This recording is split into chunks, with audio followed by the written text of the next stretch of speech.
I draw comics and then I fix cars, then I drive them real fast. Blow me. He's awesome. You're cramping my style.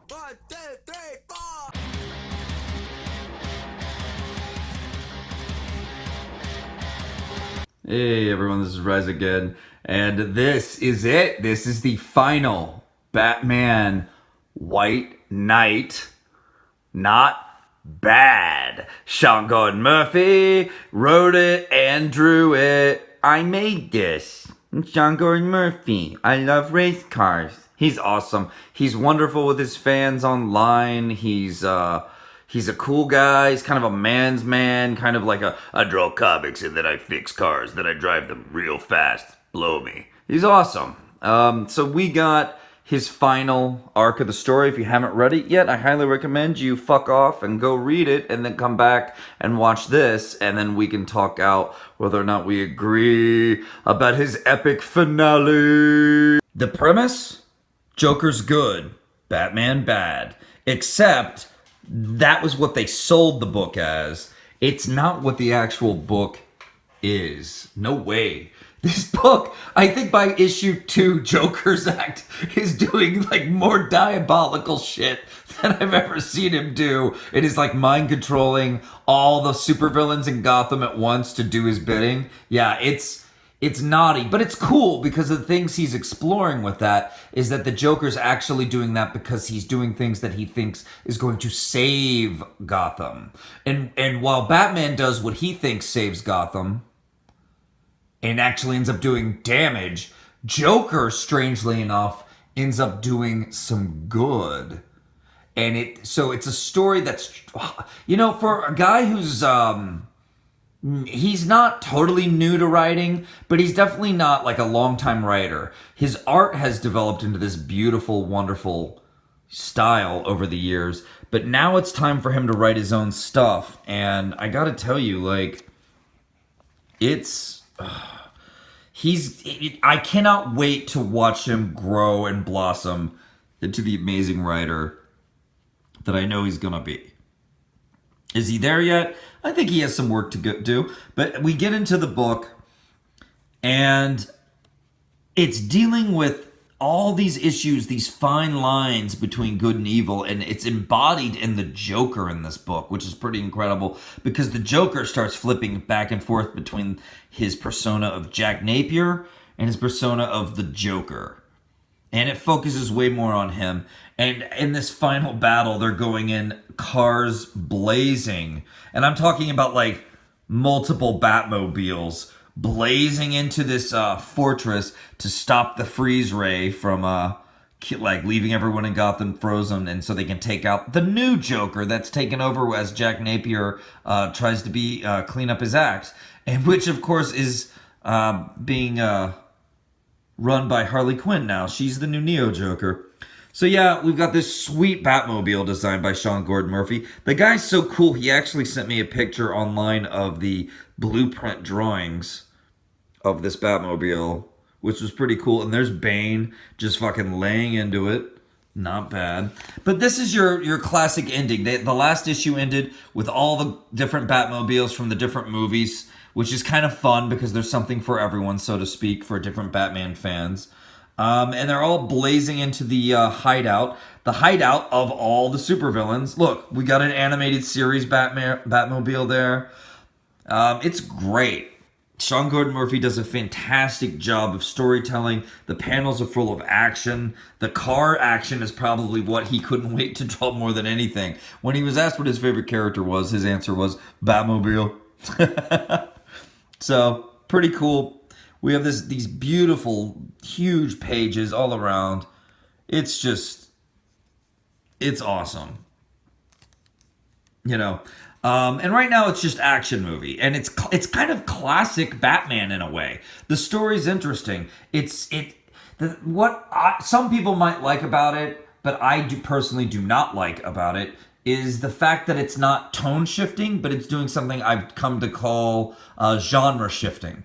Whenever it's convenient for the story, this story becomes gritty realism Batman a la Christopher Nolan. The Batman that everything's way too real and And that's cool. That has its place. I appreciate that. But on a moment's notice, it will tone shift. Not tone shift. Tone shift is where you change the tone of a script or story in a movie, where it just blends from comedy to like tragedy to to drama to whatever. No, this is it's not a tone shift. It's a genre shift full on, because then it becomes over the top, balls to the wall, comic book throughout all these books. At the drop of a hat, whenever it needs to be, it's like, Batman, that's going to cost the taxpayers dollars that we don't have. And, you better understand the way the system works. Anyway, throw your batarang around that building and fly like 28 miles, over there and, shoot that plant woman with your dart gun. It's fucking, it doesn't adhere to any set rules for itself. It feels like it's just jumping up between awesome comic book, which I appreciate, and gritty realism, which I appreciate. But when it's jumping between the two, I just feel like it's more about convenience than it is a really cool story. I wouldn't have minded seeing a gritty real story. And then we have Joker here just fucking slamming into Harley Quinn. And out of Harley Quinn's backpack, we have Clayface's brain, which was the mechanism to control all the villains in Gotham. They had all drank a solution with ground up Clayface in it. And once she loses that, they all lose their control.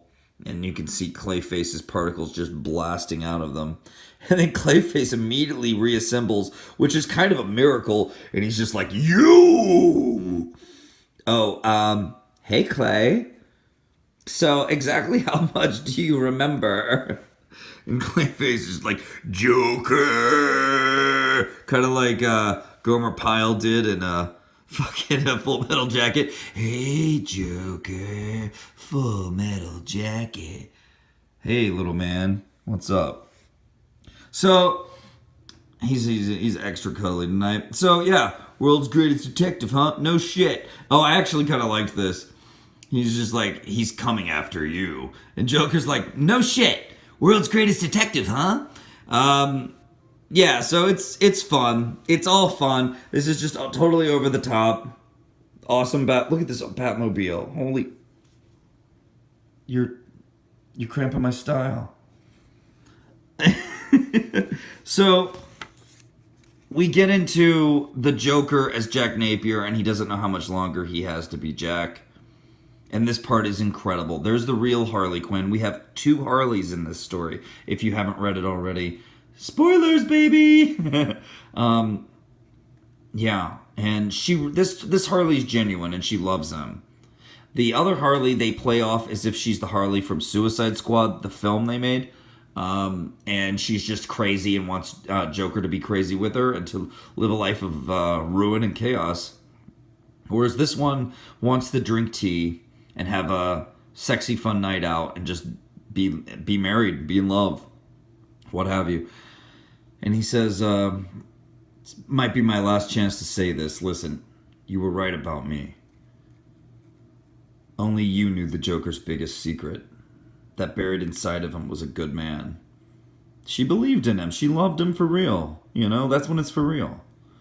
Someone Gotham City needed. Someone as important as Batman. Which is all I ever wanted. Thank you for giving me a chance to learn who I really am, but more importantly, for giving me a chance to fall in love with you all over again. Oh, Jack.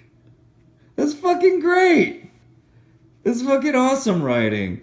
And then you got the sweet-ass Batmobile blazing away from Clayface. Anyway, it's just action deluxe. Crazy Neo Joker and the Mad Hatter trying to make an escape for it. They get through in their little speeder. And he's just like, I love you, Puddin'. Now you go get her. And he sends her out in a cycle while he explodes into the door. Huge explosion. And it's fucking on. It's Harley versus Harley, which you want to see this. This is fucking awesome. Anyway, so we got the classic Adam West Batmobile there. We've got all the villains running free now because they're no longer under the influence of Clayface and Neo Joker, and they're getting drowned. La di da da da. So I'm gonna skip a page. No copyrights allowed. And he's swimming. Or Jack is actually, he survived the crash and he's drowning, and here's Batman come to save him. Very fitting. Harley catches up to fake Harley, also known as Neo Joker, and she says, he's dead because of you. I tried to save him from you and those pills, from turning him into something he wasn't. It's fucking great. He was always Jack Napier. No, he wasn't. Knife in the shoulder, one of her own knives, no less. You gotta face it, sister. When you first fell in love with him, he wasn't Jack. He was the Joker. And you don't want to admit it because you feel ashamed. That once upon a time, you fell in love with an abusive, loveless serial killer. No, I loved him in spite of all that. That's the real reason you hate me. I'm the dirty little reminder of what you used to be. Pretty awesome. So we have ads. Lots of ads. Anyway, they get back. Her pudding is alive. She's ecstatic up for, obviously. And he says, take me back to Arkham before I permanently revert to being the Joker. He knows he's dangerous and he wants to do the right thing. And he goes back. The city had fallen for him a lot by the end of the story. They had begun to trust him, of all people. And he says, we built a new cell more than comfortable than your old one. But my old cell, it's where I learned about the Joker. Call it a gift, a thank you from Gotham. Thanks, Commissioner. I only have one last request. Marry us before I'm out of time. Someone get me a priest. Damn. So, they get married. And it's pretty cool. It's heartwarming. And then the blood and the eyes change. For better, for worse, for richer, for poorer, in sickness and health, till death do you part. He's bleeding a lot. I do. Look at this great panel. Holy shit. Is that not chilling? I don't know what is. So yeah, and then Harley, the other Harley, Neo Joker, is next door fucking reveling in it. Because this is the ending that should happen for the book. Because evil never dies. You have to be ready to fight it again one day.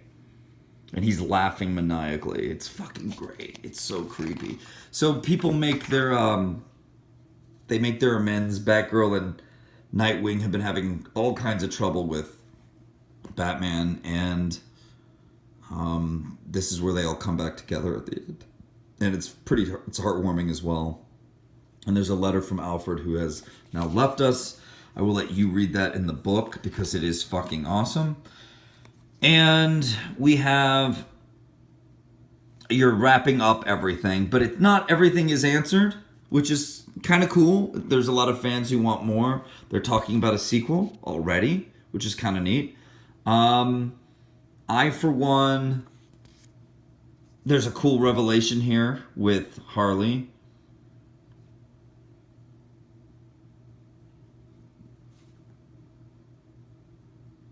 We're not going to reveal too much about that, though.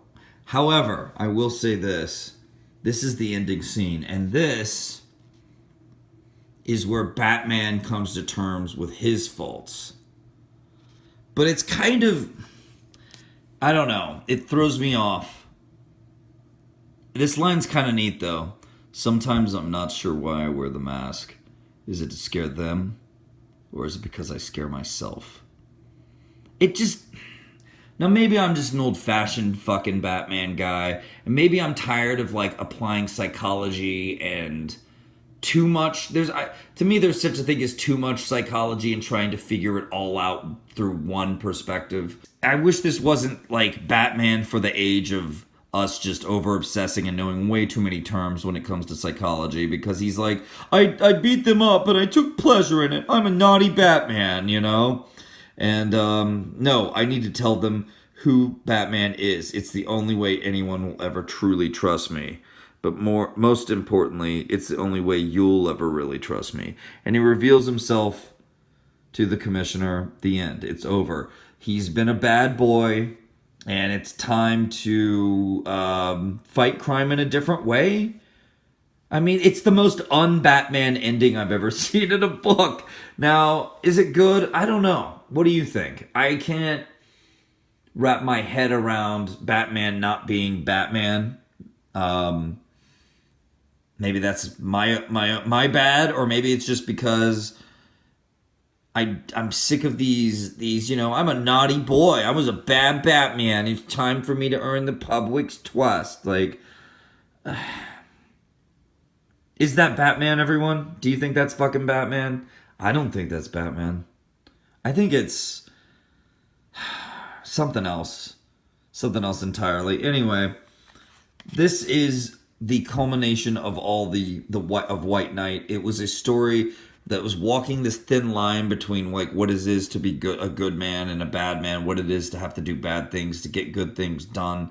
There were some cool things in that regard. I didn't really get pumped by it like I thought I would, because I couldn't get into the neat being gritty realism and talking about like, oh, neighborhoods like suffering and poor people and crime and taxes and oh, the people have a right to know and politicians. And then it would turn into, you know, ice ray guns and crazy over the top Batman shit. Maybe you thought it was an awesome mix. I myself felt like they were kind of at odds with each other, and it felt like convenient storytelling rather than him coming up with the rules of his Batman world and then rolling with it. I wouldn't have minded a purist, like gritty, real Batman where the Joker's good and Batman's kind of bad. I wouldn't have minded an over-the-top, like pure comic book action Batman either. Both are fun. Both are awesome, and I have both those types of books on my shelf, you know? So it's like, I don't know. What do you think? To me, the ending kind of fell flat. In this regard, the other things they did to tie things off were really cool. I mean, this panel of the Joker showing us that evil never really goes away, that Harley has signed up for this. Like, this is who she loves and there's no going back. I mean, that's great. That's wicked. Anyway, thanks a lot for tuning in, guys. Subscribe, hit the bell, and you'll find out next time I release one of these whiny fucking lunatic videos. I'm Rise Again. I appreciate you tuning in, and death to Ming.